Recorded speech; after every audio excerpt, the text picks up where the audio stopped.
Today on the newscast, Israel breaks up a Hamas terror cell that was planning deadly attacks in Jerusalem.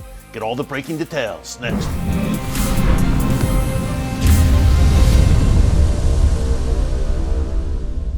Hey folks, Erick Stakelbeck here. Welcome to the Watchman Newscast. We want to get into that breaking news story that I mentioned at the top, a major Hamas terror cell broken up by Israel's Shin Bet security services in Jerusalem. Now, this cell was plotting major attacks in Israel's capital, including the assassination of an Israeli lawmaker, the kidnapping of Israeli soldiers, and an attack on Israel's or Jerusalem's light rail system using drones. Thankfully, again, this plot was broken up, but we've got more details for you in a minute. Before I get into that, though, I want to give you a quick update on yesterday's newscast. The story we covered then was the elimination of Iranian terror planner and Islamic Revolutionary Guards Corps Colonel Hassan Sayyad Khodai, assassinated in front of his home while he sat in his car. 5 bullets fired by 2 assailants on a motorcycle who stopped next to his car. Again, he was right in front of his home, and he was killed in that assassination on Sunday. Now, right away, fingers are being pointed at Israel and the Israeli Mossad, not officially yet by the Iranian regime. As we mentioned on yesterday's newscast, and by the way, we really broke down this Khodai story yesterday, so if you missed it, check it out here in our archives under newscasts. And while you're there, be sure to subscribe and click the notification bell so you get alerts every time we post a new video here at the channel. The big update I wanted to share real quick is that Khodai's funeral was today, and 2 things here. Number one, thousands of Iranians attended the funeral and chanted death to Israel.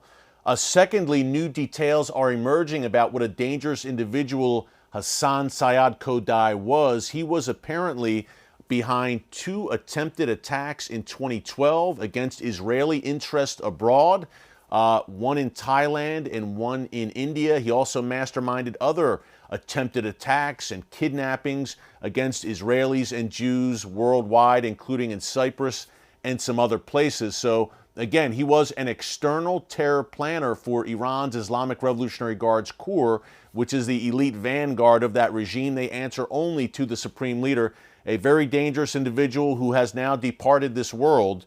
Again, no claims of responsibility, but folks, keep a very close eye on this because, again, the Iranian regime today vowing revenge. Things are heating up, which brings us to Iran's proxy Hamas. It's Gaza proxy Hamas and this major terror cell that was broken up. Now, apparently, it was broken up a few weeks ago, but Israeli security services, the Shin Bet internal security, they're just releasing the details now. And folks, it is a pretty troubling picture. Now, number one, this comes amid the backdrop of this terror wave that we've seen in Israel since March 21st. Some 19 Israelis have been murdered by a variety of ISIS-inspired and Hamas-inspired terrorists.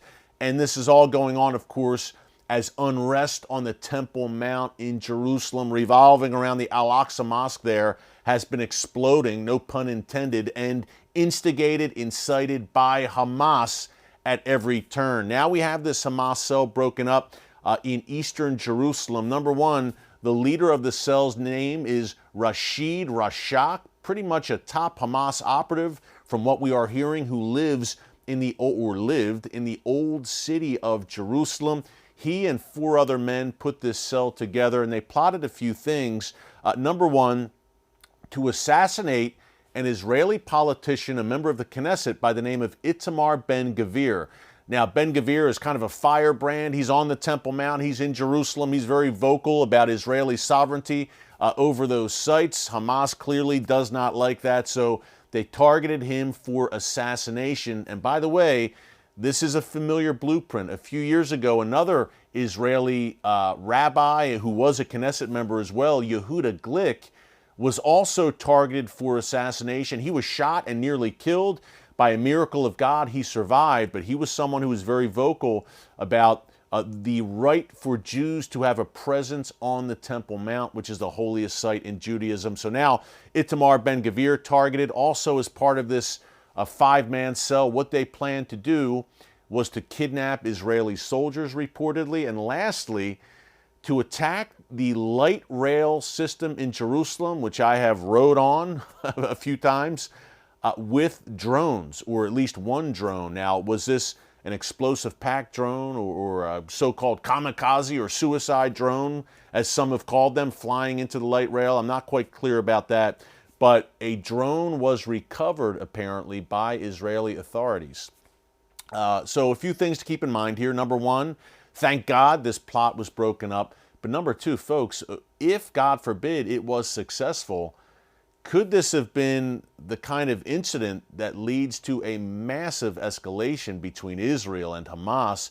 Because certainly Hamas has been pushing it, as we have outlined here for you on the newscast over the past several weeks. Number one, we just passed the 1-year anniversary of last year's conflict between Israel and Hamas, May 2021, an 11-day conflict which saw Hamas fire some 4,300 rockets at Israel out of Gaza.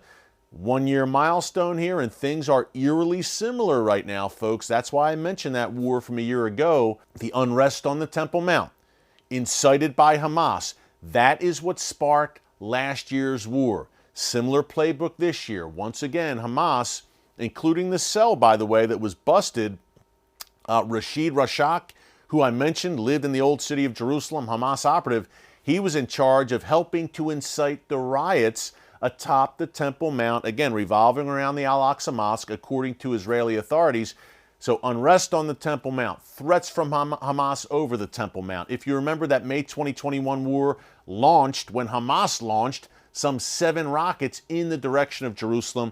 We're seeing the uptick again. We have the terror wave, which I mentioned, and Hamas has claimed responsibility for at least one of those terror attacks since March 21st, and their fingerprints are probably on others as well, or at least their incitement, which has come from Hamas leaders continuously over the past several weeks, including Yahya Sinwar out of Gaza, who openly has called for the murder of Israelis. So all of this is happening. We have this planned attack in Jerusalem, killing an Israeli lawmaker, targeting the light rail system, with possible suicide attacks as well that were discussed as part of this plot. Folks, this was a potential massive escalation. Again, thank God it was thwarted. But what does this bring us to as we close here?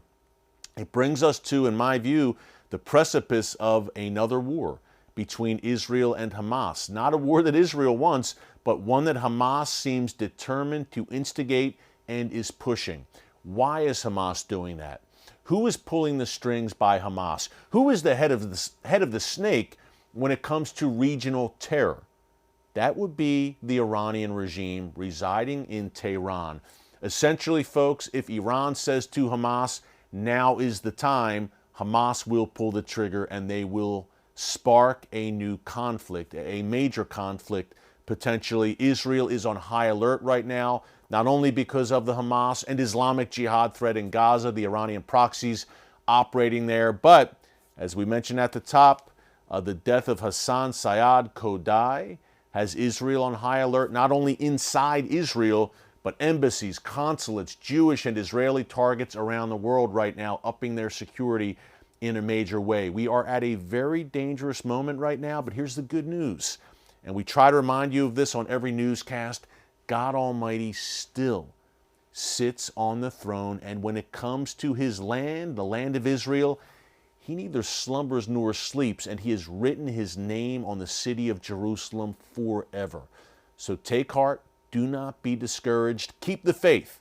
Hey, a quick note before we go. Tomorrow, Wednesday, May 25th, a Watchman Newscast live stream here on the channel between 4 and 5 p.m. Eastern Time. Bring your questions for our Q&A session. It's going to be good. Don't miss it. Until then, thanks for joining us today. God bless you. And remember, never hold your peace. Hey everyone, thanks for checking out the Watchman Newscast. If you enjoyed this episode and want to see more, make sure you go ahead and hit the like button, click subscribe, and tap the bell icon to turn on notifications for new Watchman Newscast episodes every weekday.